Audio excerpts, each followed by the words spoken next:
자녀들이여, 내가 여러분에게 쓰는 것은 여러분의 죄가 그리스도의 이름으로 용서됐기 때문입니다.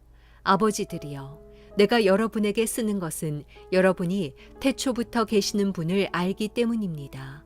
청년들이여, 내가 여러분에게 쓰는 것은 여러분이 악한 자를 이겼기 때문입니다. 자녀들이여, 내가 여러분에게 쓰는 것은 여러분이 아버지를 알았기 때문입니다. 아버지들이여, 내가 여러분에게 쓰는 것은 여러분이 태초부터 계시는 분을 알았기 때문입니다. 청년들이여, 내가 여러분에게 쓴 것은 여러분이 강하고 하나님의 말씀이 여러분 안에 거하시며 여러분이 그 악한 자를 이겼기 때문입니다.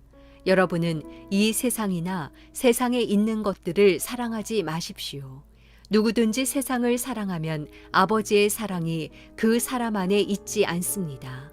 이는 세상에 있는 모든 것들, 곧 육신의 탐욕과 안목의 정욕과 세상살이의 자랑은 아버지에게서 온 것이 아니라 세상으로부터 온 것이기 때문입니다. 세상도 사라지고 세상의 정욕도 사라지지만 하나님의 뜻을 행하는 사람은 영원히 살 것입니다. 자녀들이여, 지금이 마지막 때입니다. 그리스도를 적대하는 사람이 올 것이라고 여러분이 들은 대로 지금 그리스도를 적대하는 사람들이 많이 나타났습니다. 그래서 우리는 지금이 마지막 때인 줄 압니다. 그들이 우리에게서 나갔지만 그들은 우리에게 속했던 것이 아닙니다. 그들이 우리에게 속했더라면 우리와 함께 머물렀을 것입니다. 그러나 결국 그들이 모두 우리에게 속하지 않았다는 사실이 드러났습니다. 여러분은 거룩하신 분에게 기름 부음을 받았고 여러분 모두가 진리를 알고 있습니다. 내가 여러분에게 쓴 것은 여러분이 진리를 몰라서가 아닙니다. 오히려 그것을 알고 있기 때문이며 또 모든 거짓은 진리로부터 나오지 않았다는 것을 알기 때문입니다. 그러면 대체 누가 거짓말쟁이입니까? 예수께서 그리스도이심을 부인하는 사람이 아닙니까?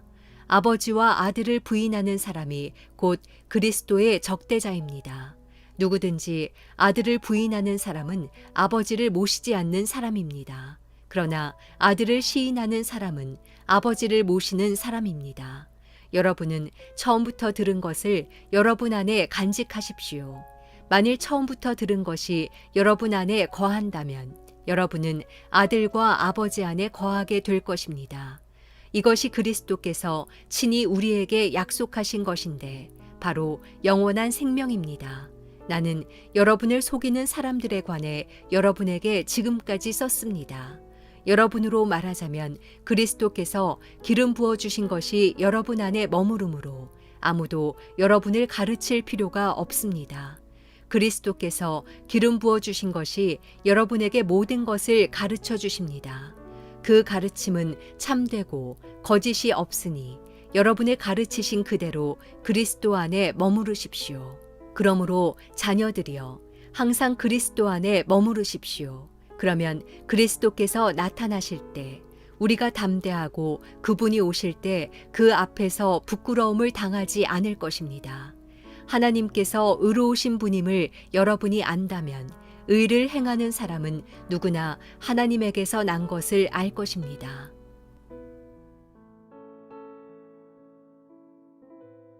사랑하는 하나가족 여러분, 수요일 아침 기도회 시작하겠습니다. 오늘도 우리가 날씨는 차갑고 또 우리의 몸을 움츠리게 하지만 이 말씀이 우리에게 은혜의 훈풍이 되어서 오늘 하루를 살아갈 수 있는 그런 힘, 그런 능력이 될 줄로 믿습니다. 오늘 우리가 나눌 말씀은 요한일서 2장 12절에서 29절의 말씀입니다. 오늘 말씀 중에 저는 15절 그리고 17절 말씀을 더 깊이 묵상할 수 있었습니다. 15절에 여러분은 이 세상이나 세상의 것들을 사랑하지 마십시오. 누구든지 세상을 사랑하면 아버지의 사랑이 그 사람 안에 있지 않습니다. 라고 말씀하고 있습니다.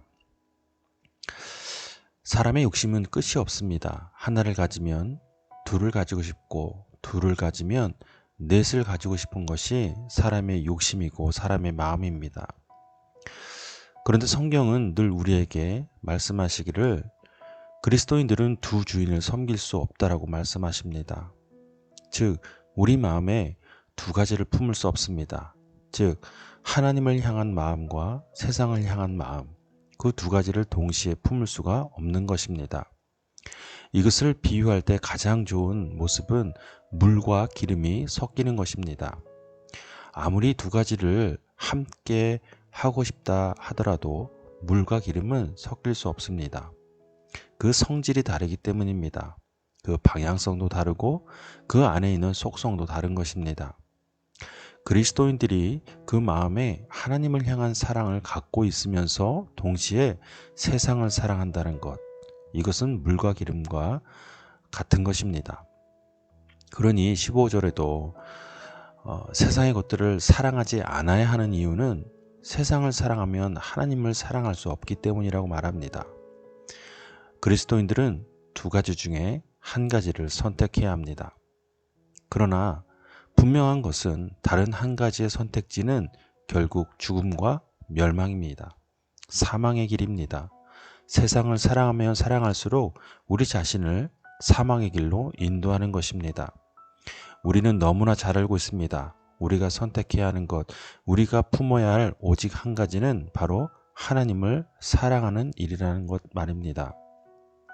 17절에 보십시오. 세상도 사라지고 세상의 정욕도 사라지지만 하나님의 뜻을 행하는 사람은 영원히 살 것이라고 말씀하십니다.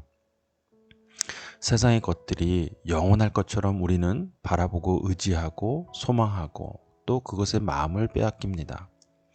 그러나 성경에서는 늘 말씀하십니다. 그 모든 것들이 안개와 같이 흩어지고 무엇보다 그것을 주관하시는 분이 하나님이시지 않습니까? 그러면 세상보다 하나님을 바라는 것이 더 마땅한 것 아니겠습니까? 하나님을 더욱 사랑하고 하나님의 뜻을 품는 일, 그것이 우리 마음 가운데 가득해지기를 바랍니다.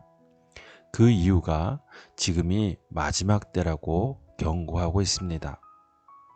지금은 과연 마지막 때입니다. 세상 사람들에게 마지막 때는 두려움과 절망뿐이겠지만 믿는 자들에게 있어서 하나님의 자녀들은 마지막 때가 결국 소망의 때, 기쁨의 때, 은혜의 때인 것입니다. 왜입니까? 예수님 다시 오시는 날이기 때문에 그렇습니다. 그러니 우리는 그날을 소망하면서 우리 마음에 하나님을 사랑하는 마음들을 더욱 크게 가져야 합니다.